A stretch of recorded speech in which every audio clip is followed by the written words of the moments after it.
Hey y'all, sorry about that. Hopefully you can hear me. If the audio is good now, give me a thumbs up. Give me a one, I guess.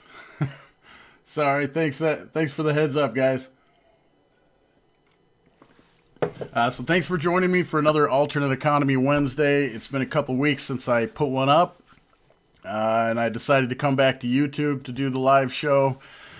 For a few reasons. I do have my biggest audience here, and I am just trying to get the word out as much as possible, so that's why I came back here. Plus, DLive censors just like YouTube does, so what's the point, really? I might as well go to the biggest audience, I guess, for now.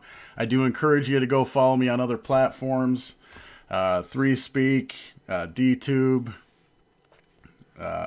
LBRY and Odyssey, BitChute. I'm on all those platforms. Go check me out there. Links are in the description of all my videos, so go check me out there. Thanks again for joining me, guys. So this Alternate Economy Wednesday show is going to be a little bit different than some of the ones in the past.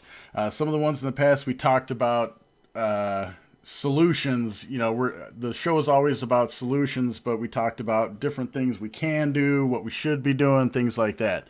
This one is focused on action. So in my area, a group that I'm involved with, we took some action. We've started to take some action. We're not quite completely ready. We were ready, but then some things changed in the state. I'll explain that in just a second. But the point is, it's time to start taking action and actually getting involved with an alternate economy, getting involved with your neighbors, trading, bartering. I actually came very close to having my first trade with bartering today.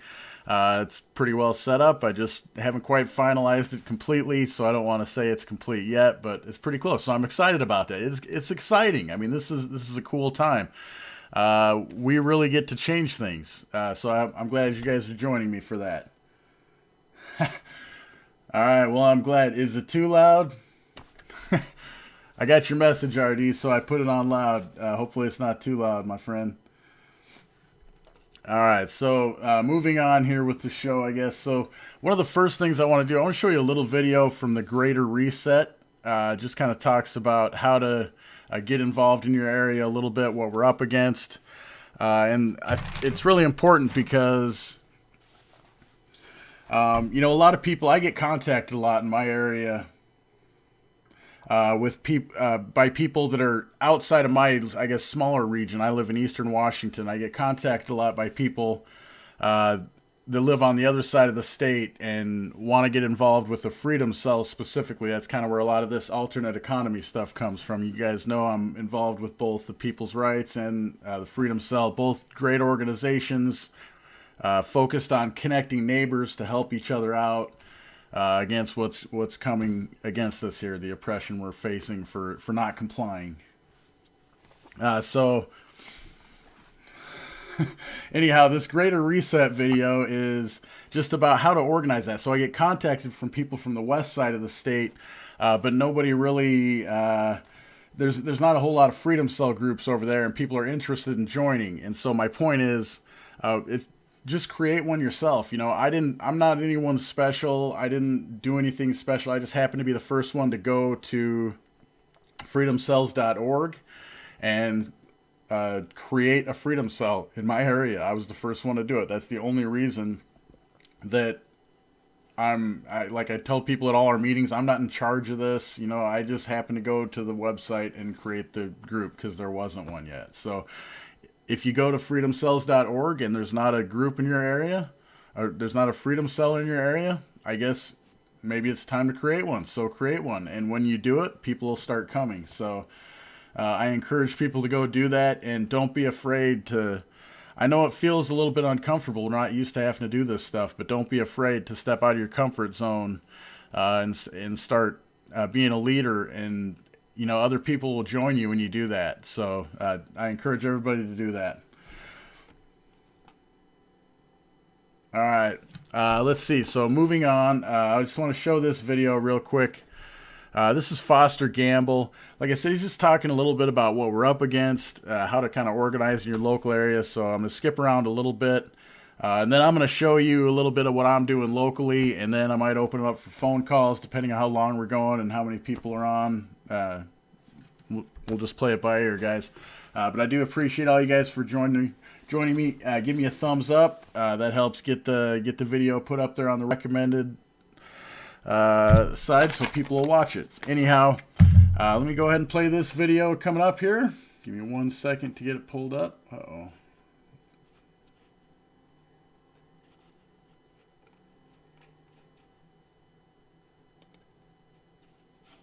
All right, here we go.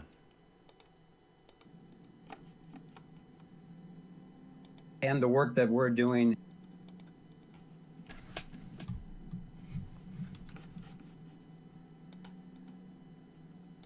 I don't need to say much to convince people that we are in a pickle.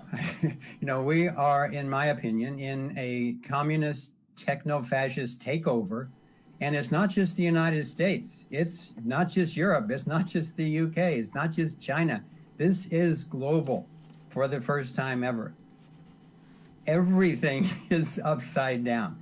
So the news, healthcare, so-called leadership and money, justice, so-called elections, education, all of them are actually exactly the opposite of what we would think of as the essence of the meaning of those words.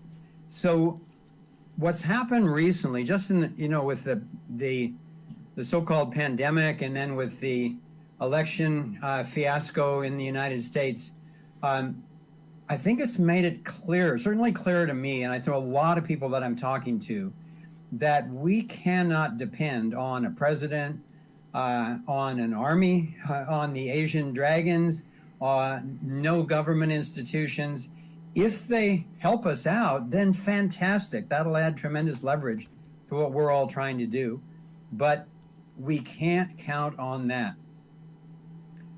The essence, in my opinion, is we have to reclaim our power, and then we need to synergize our activities voluntarily with others of coherent virtue.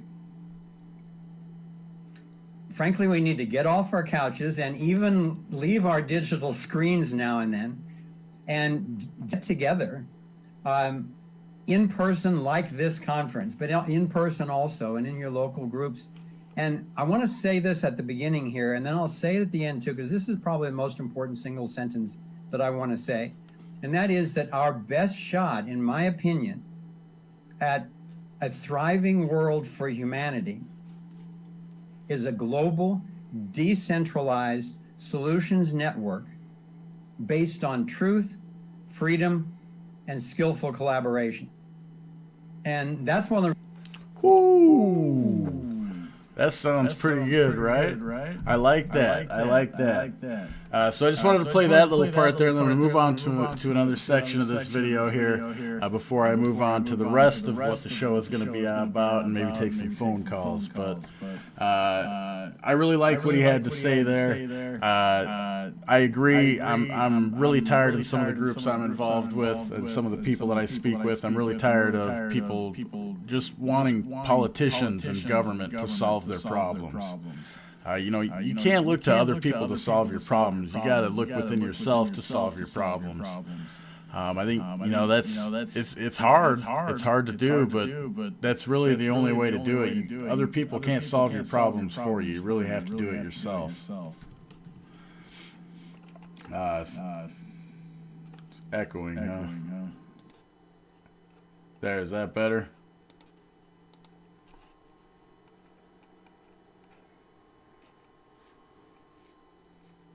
Huh. Is that better? Not echoing now?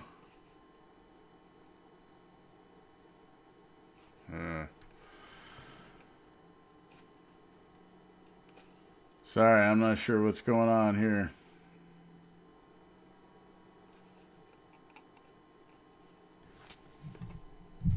Is there still an echo? Alright. There we go. So let me move on to the next. Okay, I think it's right about there. I'm going to mute my mic while I play this.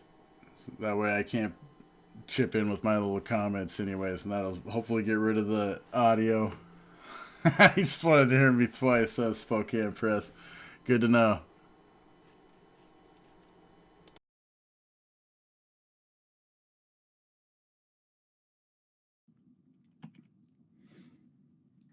So I don't need to tell you guys, I think this is where we are.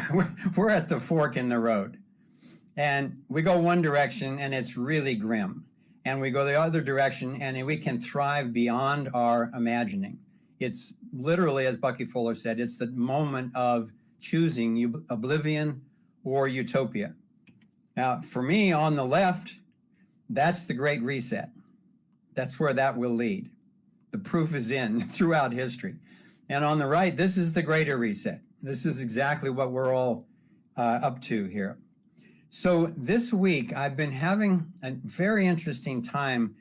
Literally, I've got two big monitors at my desk, and I put the Great Reset on the left monitor and the Greater Reset on the right monitor. And I've literally been watching the feeds from both of these conferences, and it is so surreal. You know, here we have this Greater Reset, this Great Reset conference where they've got all the big names. They've got Gore and Gates, and they've got Merkel and Macron, and they've got Lagarde and Netanyahu and Tedros and Xi Jinping. Wow, what a powerful group of people.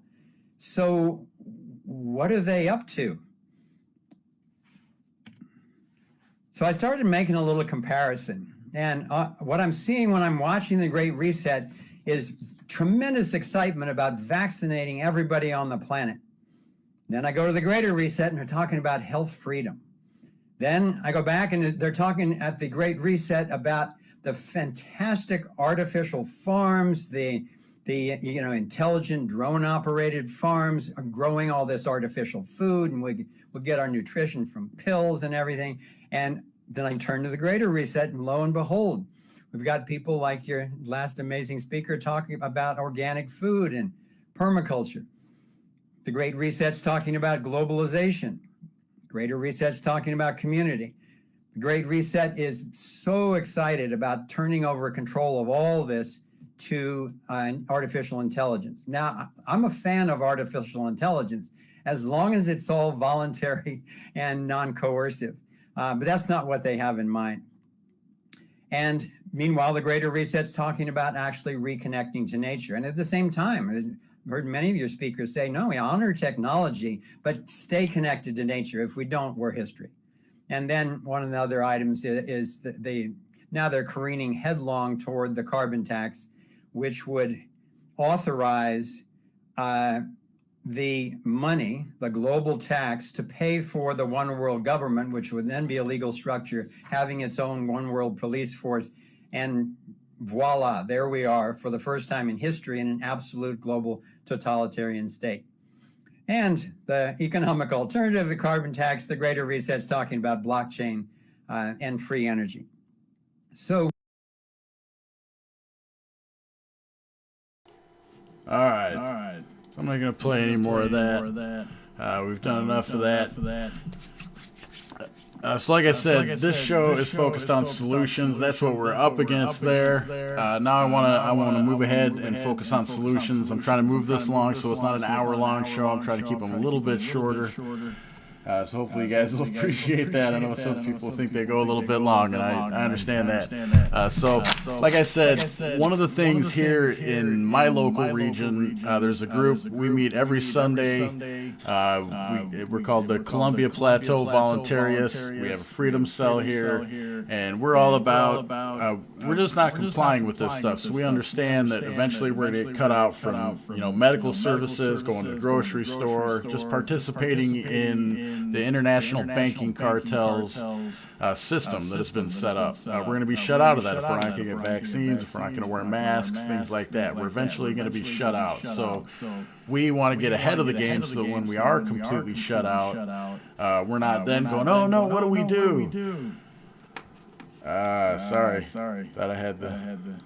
There we go. Thought I turned that off. My bad, y'all. So what we're trying to do here is be ahead of the curve so we're not reacting when we are shut out of businesses. So what we've done, I have something here in my hand. This is a package. One of the guys in my group here, there's 3 of us. We've kind of teamed up, and we've decided to make preserved food. So some of it is freeze-dried, some of it is dehydrated. So I have a sample here. I have a couple of samples. This one here is like a ready-made meal. We don't have a label ready for it yet. We've just started to make food so we can get some inventory built up. But this one here is, like I said, it's a ready-made meal here. This is black beans, rice, and it's got some cheese in it. So all you have to do, mix a cup and a half of boiling water with this. You cut the top here, pour in the boiling water, let it sit for 5 minutes. Mix it up real good. When you mix the boiling water, mix it up real good.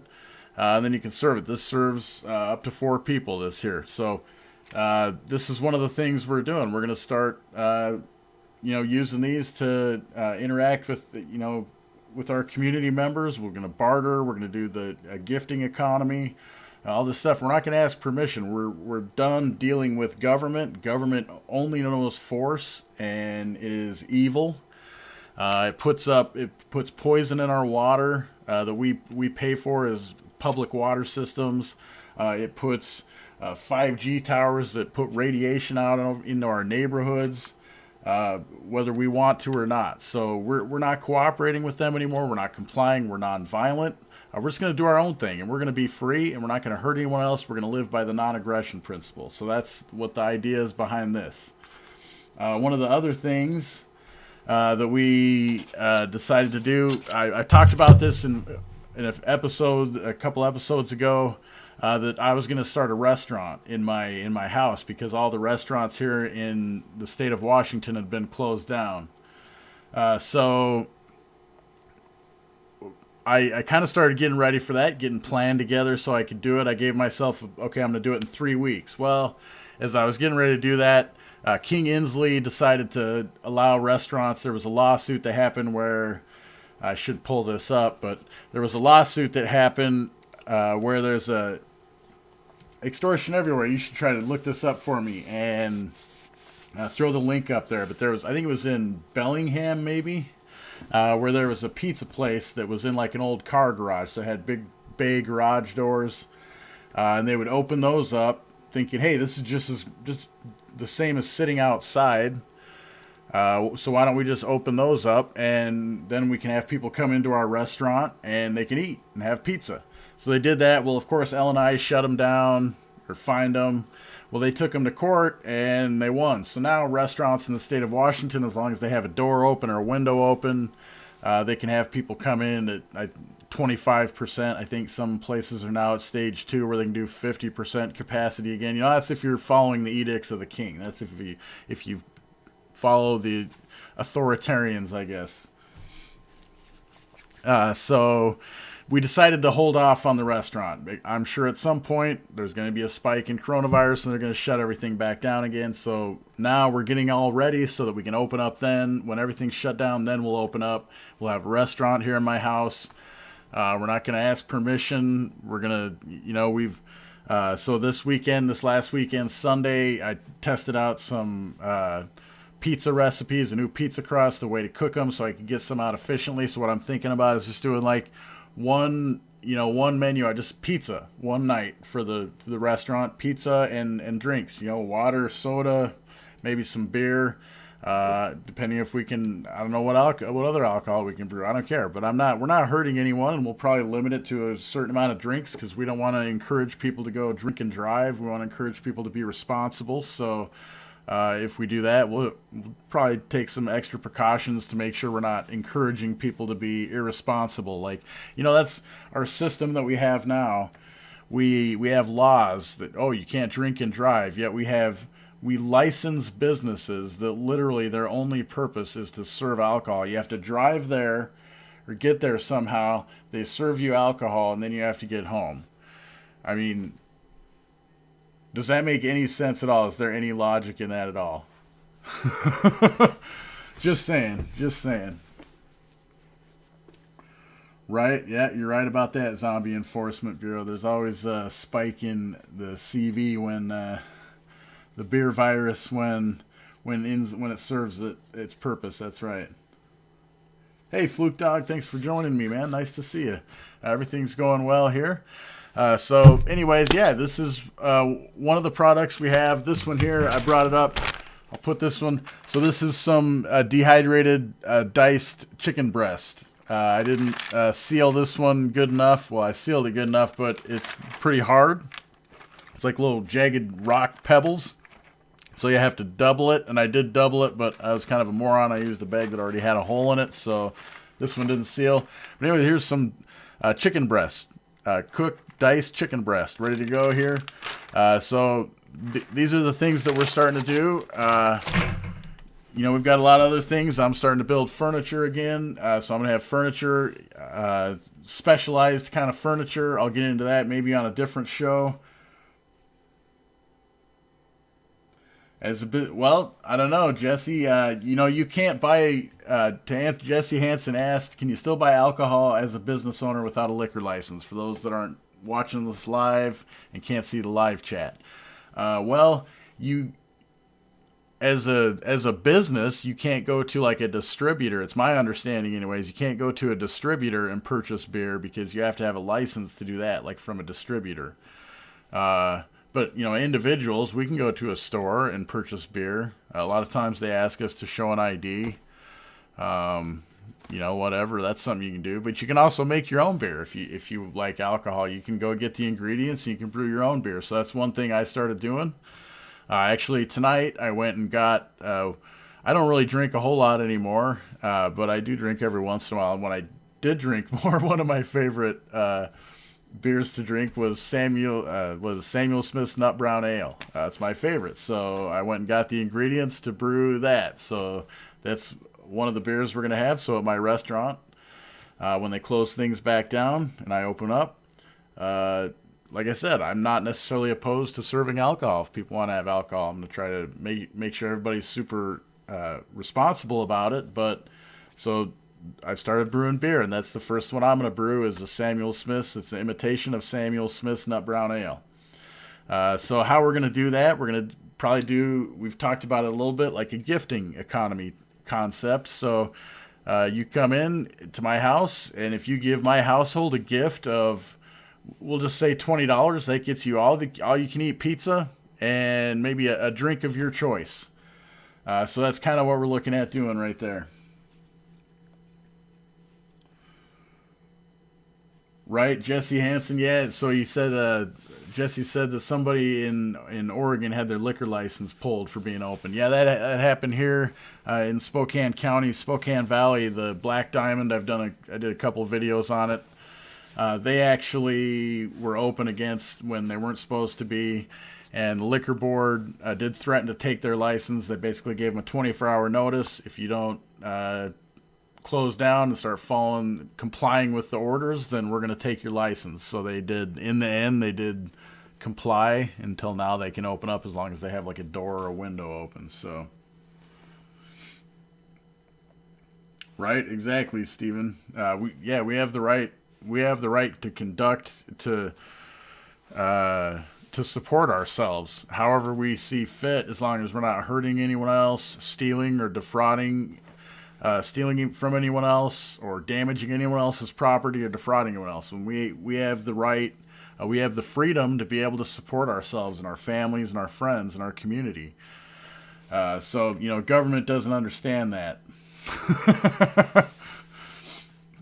Anyhow, so that's one of the things we're doing. Like I said, we're doing we're doing furniture. Like I said, so I came really close to finalizing my first barter today. I'll get into that later once it is kind of completely finalized. That's exciting. It has to do with the restaurant, some of the ingredients, securing some ingredients for some of the things for a restaurant. So anyways, yeah, that's my idea. Like I said, maybe have pizzas one night, maybe another night it'll be Taco Tuesday, right? Taco Tuesday. So have tacos, maybe like a taco bar. And the same concept. And then, if you, once you get in there, if, you want like a second drink or whatever, then, maybe that's, Well, okay, if you give the household a gift of $5 or $6 or whatever we decide, then okay, you can pick from a second drink. So that's the concept behind it. So we are moving forward with some of this stuff. We're just trying to get everything ready. The other thing we thought about is a food truck, driving around to different locations, but just not asking permission, any of that. Also, starting this Sunday here in my local group here in Eastern Washington, I'm trying to back off that. The Columbia Plateau Voluntarists. That's what I have pulled up here. This is the Freedom Cell. That's what's pulled up on the screen. We're going to start working on paperwork to turn in our driver's license so we can go turn them in and be done with them. We're not asking permission to travel anymore. We're not hurting anyone. So... anyhow, those are some of the things that we are actively working on, and I'll be bringing those to you, showing you guys video of that once we've completed it and done it. So you guys can see that. We want to show you how to do things like that and inspire other people to do the same thing in your own area. So that's, I guess, moving on. That's the other thing I wanted to talk about tonight is... what are you guys doing in your area? I'm going to try to look at some of the comments here. What are you guys doing in your area to support an alternate economy, to support living outside of the centralized banking cartels system? You guys setting up things there? I know there's been a couple people that contacted me about some different things they were doing. So are you guys doing anything in your area? Let's see here. Mark and Tara. Sorry, I didn't see your comment there about the yellow and black flag. That is another part of the alternate economy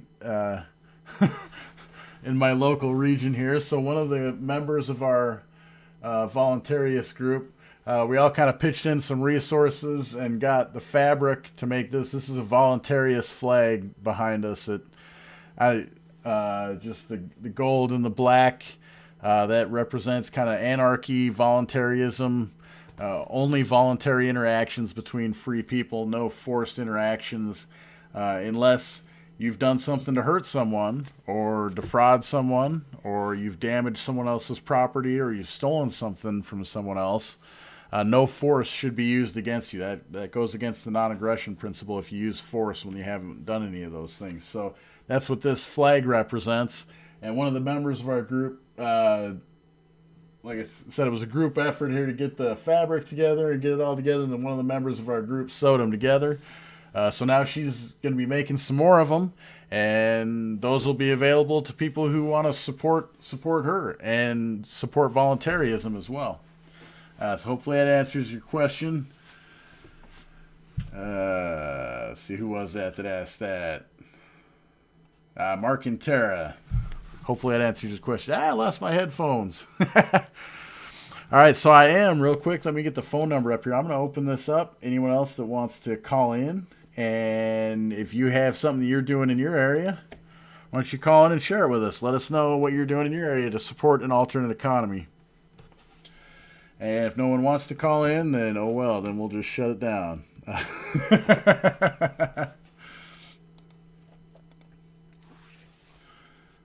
There we go. So I got the number up there. Let me get my phone ready.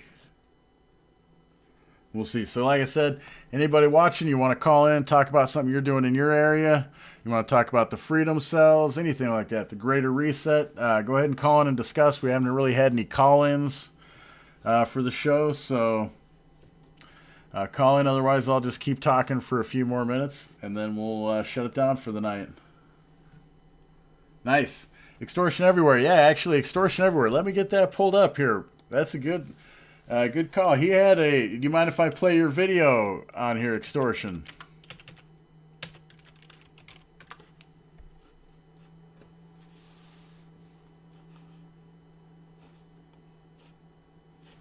All right, so Extortion Everywhere had a video. He got pulled over. He didn't get pulled over. He got followed, harassed, and then when he got to where he was going, a cop decided to talk to him about he had expired tabs. He didn't ask permission to have his property without a certain identification markers driving around on the roads. So the cop wanted to give him a ticket about that. So let me see here. I'll get that pulled up, and maybe we'll watch that.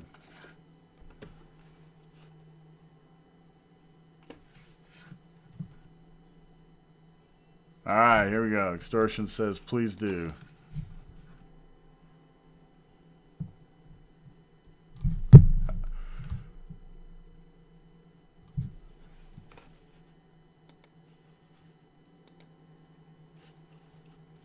All right, here, I'm going to mute myself again so we don't have echo and all that good stuff. Just give me 1 second.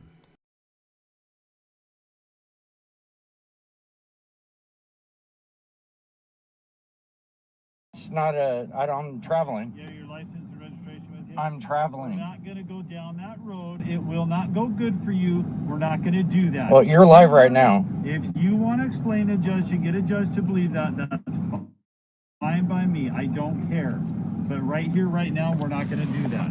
Okay. You can do all you want. I want your ID and your license and your registration and your insurance card. Well, what are you? You're pulling me over for tabs. How am I supposed to get tabs when they're closed? They're not closed. Yes, they are. Okay, I have vehicles and I've gotten my tab. Well. Okay, you need to provide me. What's your name and badge number? Latimer. Right there. Badge number. Latimer, 1289. 1289? Yep. I'll give you my license. This is an illegal stop. You're driving an unmarked vehicle. Okay. And it says 22. I have the code right here. Okay. It's supposed to be for traffic control only in the state of Washington. Okay. So I will see you in court. Okay.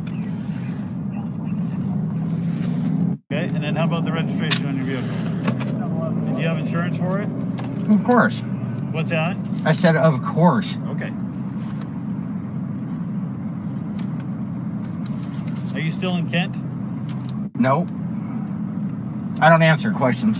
I'm sorry? I don't answer questions. Okay.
I have to go on my phone to get the insurance. Sorry?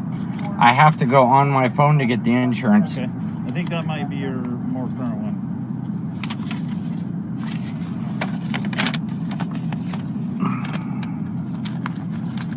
Okay, let me get that one back to you. Okay, go and look for it. I'll be right back with you. So guys, I'm being pulled over in an unmarked vehicle for not having tabs, which you can't get tabs. He followed me all the way to where I was going.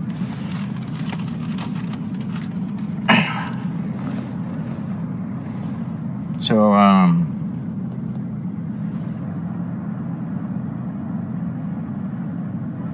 they want me to get insurance off my phone, and I'm not taking this live off. So they can fuck off. Where is that?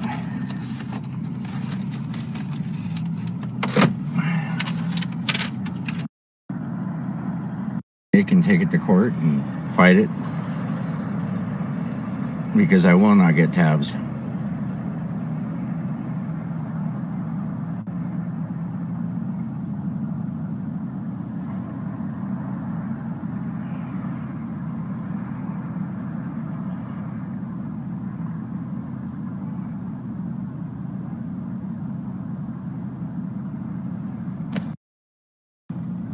All right, there's that back for you. So this is an infraction for the tabs.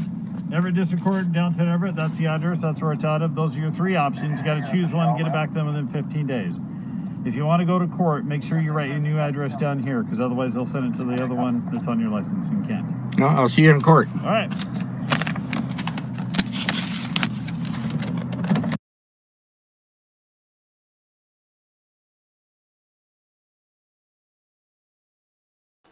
All right, so that was Extortion Everywhere's first kind of attempt to go down the road a little bit there of not having a driver's license. Like he said, he wasn't quite prepared for it. But it's good to even just have that conversation. I mean, you saw how defensive that cop got right away. That order follower. Let me back up. I don't want to call him a cop. He's an order follower, but that was he didn't get pulled over. That was attempted carjacking right there. I mean, anytime you get pulled over like that, that's a threat of violence. And if you don't cooperate right, you don't answer their questions, you don't do something they like, I mean, they're going to find a reason to yank you from that car, and then your car gets taken to some impound lot that they decide. So that's an attempted carjacking. We need to be honest about what these things are. Stop using government euphemisms. Right? Absolutely, Stephen. When you defend your rights, you defend other people's as well. So that's super important. So anyways, that's one of the things, you know, everything has been taken from us. You know, we don't have I'm going to end the live stream with this thought here. As far as freedom and rights, what rights and privileges and all that kind of stuff. We only have one right, really, that's observable everywhere in nature. And I've talked about this before quite a while ago. I haven't talked about it for a while, but the only right that's observable everywhere in nature is the right to defense. The right to self-defense. And so what I'm going to do this time, though, compared to what I talked about it before, is I'm going to take it a step further. And the right to self-defense, well, even our own Constitution that a lot of people love here in this country, these words on paper, what it says is it's our job as individuals to defend our rights and our freedom just the same as it is to defend like our property rights and things like that. Our freedom is just as important. That's a property of mine. I own my freedom. So it's my responsibility to defend that. And I should be defending that just as adamantly as I defend all my other rights. Like my property. And when I say all my other rights, that's specifically, we'll all stand there and put a fence up around our property and, have weapons to defend it and things like that. But we don't do that. We don't stand up in that same fashion when it comes to the rest of our freedom. And we should be. So our freedom is our property, and it's my property to defend. So I'm going to defend it ardently. I guess that's all I'm going to say. So anyways, I've been on for a while tonight, almost 40 minutes. So I'm going to end the stream. I do appreciate you guys joining me, and I hope you guys are getting involved in your local region, connecting with your neighbors, figuring out how you're going to survive. Let me back up again. Not how you're going to survive, but how you're going to thrive when they do completely cut us off from all services because we're not going to comply with all this stuff. Do you have enough food, and have you maybe even prepared for how you're going to be able to make more food? Because that's really the important thing. Food, shelter, water. Those are the most important things. Anyways, you guys, again, thanks for joining me. Thanks for all the support. I'm going to be doing this every Wednesday again, starting at 7 p.m. Pacific time every Wednesday. Alternate Economy Wednesday. So join me here on YouTube until they kick me off. Otherwise, like I said before, definitely go follow me on all the other all the other platforms I'm on. BitChute, 3Speak, LBRY, DTube. Go check me out on all those platforms. Minds.com. So if they do kick me off YouTube, you can catch me there as well. You guys have a good rest of your night and live free always, y'all.